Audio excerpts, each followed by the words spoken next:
In this video, I will share 5 most important testing and debugging tips for Google Tag Manager. Follow them and the quality of your GTM setups will be much higher.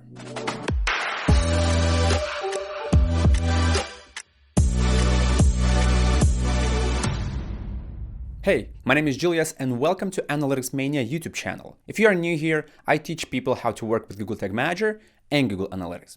In my opinion, debugging is one of the most important things when you work with Google Tag Manager. If you configure your tags, triggers, and variables, but don't test them and just hit publish, then there is a very high chance that something will just not work. And I have seen way too many cases where marketers or analysts realize just after several days that they are missing some data or that they have been collecting some incorrect data for a while. So if you want to avoid that, then carefully watch this video. So the first tip is that even if you see a tag in the tags fired section of your preview and debug mode, that does not mean that the tag actually fired and properly sent the data.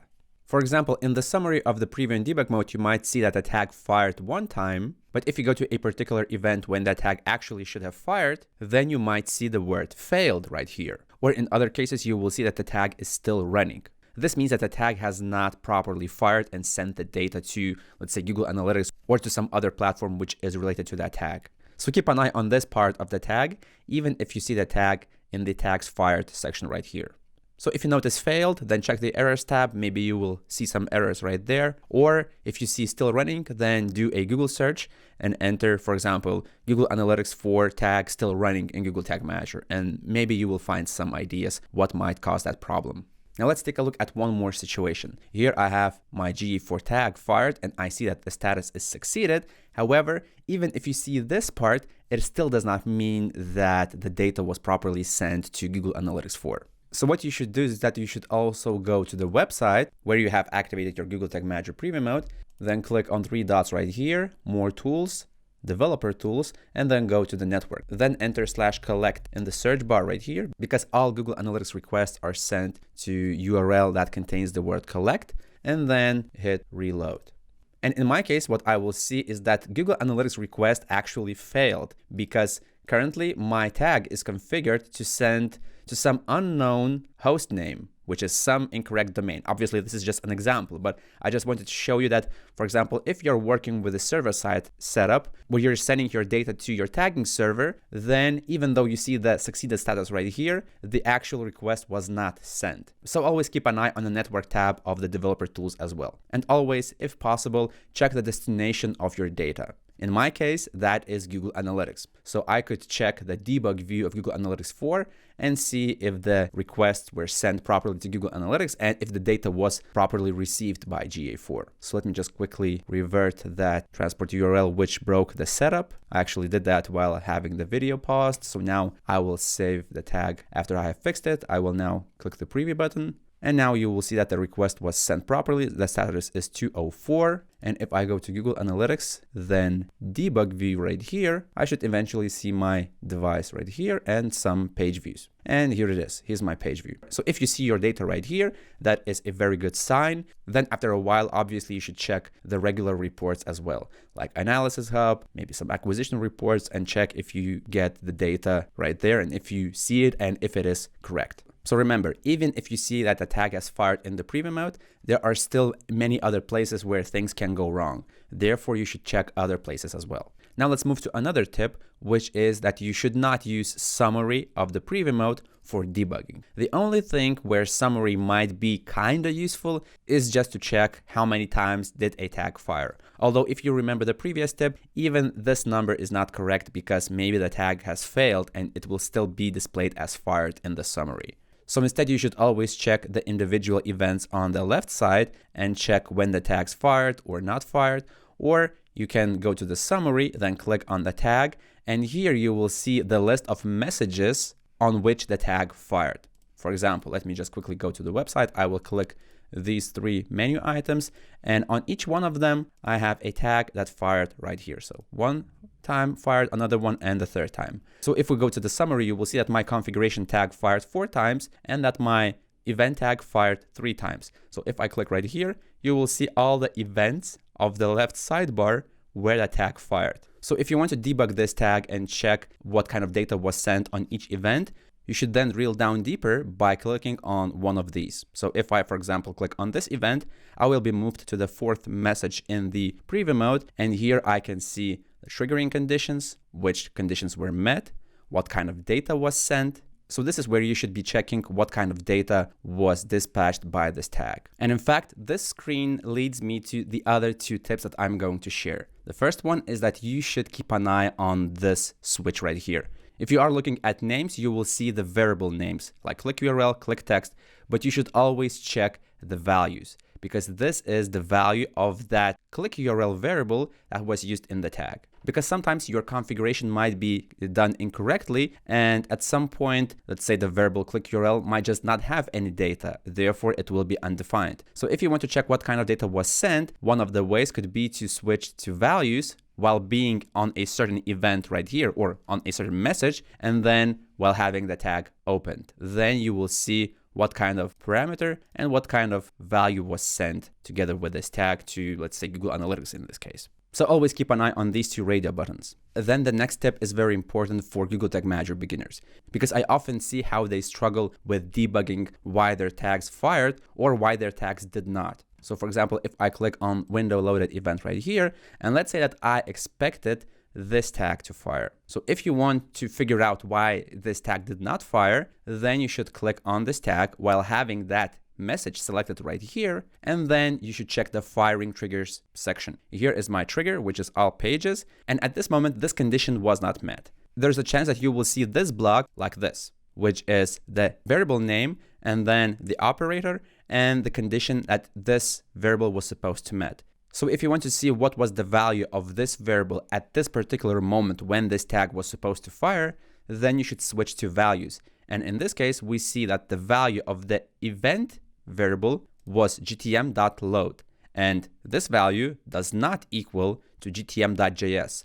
Therefore, this trigger did not fire and the tag did not fire as well. And let's take a look at the link click, and we see that the tag fired. Now let's imagine that we were not expecting this tag to fire. So let's see what kind of conditions were met and why did this tag fire.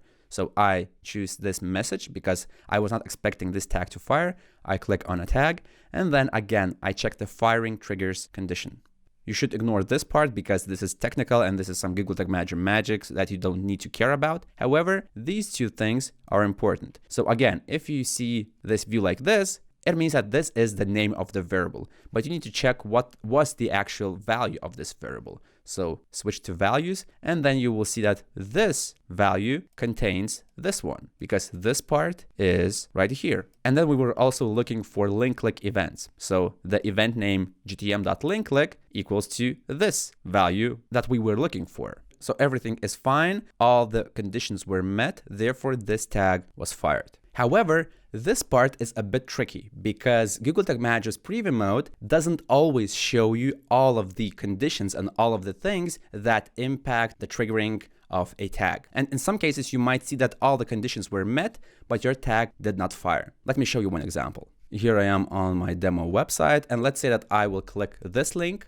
and this link. And you already know that I have one GE4 tag that was supposed to fire on every link click right here. So in other words, that tag was supposed to fire 3 times. But if I go to the summary, first of all, what is kind of suspicious is that my GE4 event tag fired just once. Now let's investigate this. So I scroll down, find those 3 link click events, and I click on the first one, and I see that the tag fired. So far, so good. Now I was expecting the tag to fire on the second link click as well. I click it, but it did not fire. Well, this is weird. Now let me click on this tag because I want to investigate why this tag did not fire, because it was supposed to. So I will click this, and now I see that my trigger was activated. All of the conditions were met, but the tag did not fire. And this is one of the nuances in Google Tag Manager's preview mode, that it doesn't always show all the possible reasons why your tags fire or don't fire. So for example, in this case, the reason why this tag did not fire, even though all conditions were met, is because in Google Tag Manager, this tag is configured to fire only once per page. So if you click the pencil in this tag, and then you go to advanced settings and tag firing options, you will see that the tag will fire only once per page. Now, even though there were 3 link clicks, the tag fired only on the first link click, and on the second and on the third, it did not, because the tag has already fired once per page. So I hope that in the future this will be displayed in the preview mode as well, but right now you just kinda have to know this. And that is one of the reasons why I have a blog post where I share 7 reasons why a tag is not firing in your setup. So if you want to learn more about them, I will post a link below the video. And my final tip is that you should consider using certain Chrome browser extensions that will help you better work with Google Tag Manager. All of the extensions that I'm going to mention are related specifically to debugging.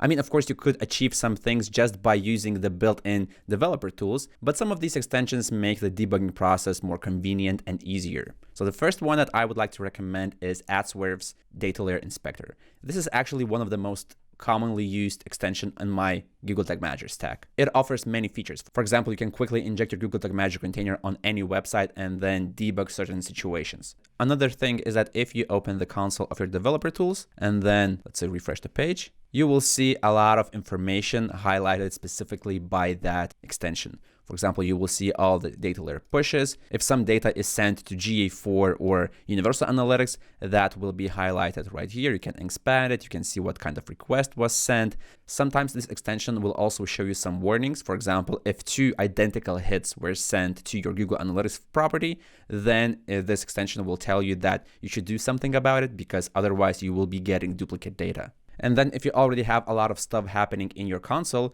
you can then enter this symbol. On my keyboard, it's the same button as the tilde symbol, which looks like this. So this is this symbol. And then if you enter it, it will filter down just to all the information that was dispatched by the plugin. And these are just some of the things that this plugin is capable of doing. So if you want to learn more, I will post a link to this plugin below the video. Then another extension is Tag Assistant Companion. So once you install it, you won't be able to do anything with it. However, this plugin will enhance the experience of your Google Tag Manager's preview and debug mode. So for example, the website that you're debugging will open not in a new window, but in a new tab. Also, if you're dealing a lot with iframe debugging, this plugin will definitely be useful. In this case, I would recommend ignoring this rating right here, because most of these negative reviews are for the preview mode in general, not for the extension. There are just many people who don't like the new Google Tag Manager's preview mode that was introduced in 2020. Also, in the same way, the preview mode of Google Tag Manager can be enhanced with the Tag Assistant Legacy, but as you can see, it is legacy, so it is an older version, and eventually I think that Google will kill this extension. So if you don't use this one, then I would recommend installing this one, because it will improve your experience with the preview mode. Then if you're dealing a lot with the Facebook Pixel setup on the website, then you could install a Facebook Pixel Helper extension. So if this extension spots some requests sent to Facebook, the icon will be highlighted like this. And if you click this icon, you will see what kind of events were sent to Google Analytics. And if you click on certain event, you will see what kind of data was sent to Facebook. Obviously, this is not the only thing. You should also check the Facebook Pixel's Event Manager's Test Events section. And then one more extension that you should definitely use if you're working with things like e-commerce setup or enhanced e-commerce and Universal Analytics. And this plugin is GTM/GA Debug by David Vallejo. I will also post a link to this extension below the video. After you install the extension, you should open your developer tools, and then you will see a new tab, which is GTM/GA Debug.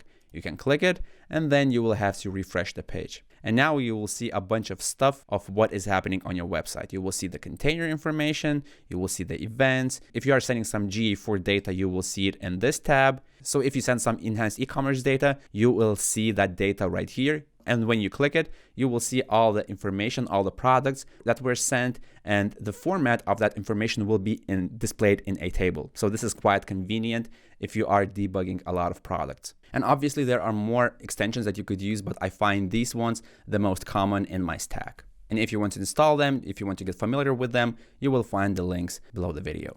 And these were my top debugging tips for Google Tag Manager. If you want to be sure that your setup works well, you have to follow all of them. If you found this video useful, hit the thumbs up button below the video, because it helps me continue working on this channel. Also, if you want to learn more about Google Tag Manager or Google Analytics 4, consider subscribing to this channel. My name is Julius, this is Analytics Mania, and I'll see you in the next video.